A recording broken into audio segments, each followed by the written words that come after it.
Alright, so this is our next historical lesson for people, I guess, who don't, have the time to do research, which I can understand. A lot of people work, have jobs, but this is observing with evidence, right? On this page, we observe with evidence using the best facts, unquote, unquote facts. I say facts, unquote, unquote, because facts can always change 20, 30, 40, 100 years from now. We don't know everything in this world, and I'm a big believer in continuing to learn. So this is observing with evidence, and we talking about the one drop rule today, right? What is the one drop rule? So because of this ginger whole breakdown, I've seen people say like, oh, just because they're 1% black, you're really letting them claim they're black. Well, you know that the U.S. laws and the U.S. nation also claimed they were black and also oppressed them for this. So anyway, all right, let's break this down real quick, right? Because this ain't just about gingers. This is about anybody who's been racially labeled by a system they didn't create. Biracial people, Latinos, Asians, mixed folks, all of y'all. This is for you too.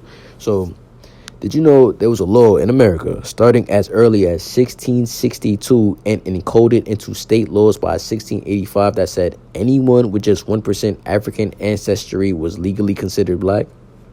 This wasn't just some social nickname. This was law. You could look white, have straight hair, pale skin, green eyes, but if they found just one black ancestor in your bloodline, the system labeled you as black.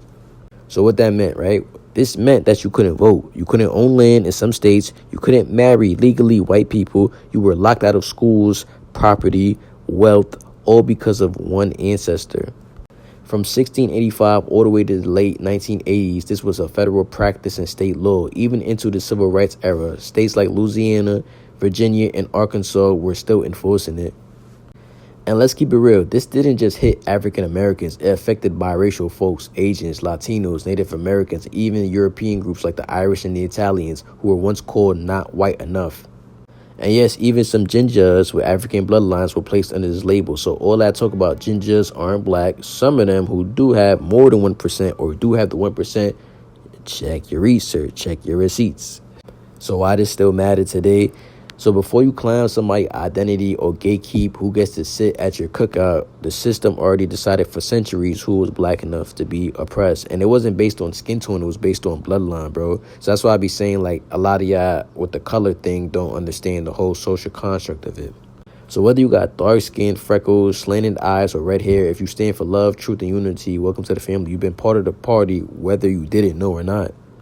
And then look, I'm going to end this with, this conversation goes way deeper. A lot of y'all can pause during a lot of this research because I like to show y'all these sources for people who, like, want to save the video, come back to it, or screenshot the articles that are here. You feel me? Because there are a lot, and I show you a lot. So you're just not blindly following the things I say.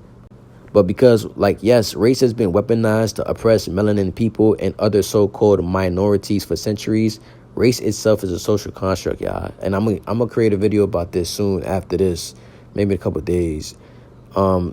It was created to divide, control, and categorize us. And let me be clear, this isn't about white people owning us. It's about the system that used white and black as labels to manipulate us in the first place. Because honestly, I don't think it's a white colored person that created this whole entire system to then weaponize it to basically divide two groups.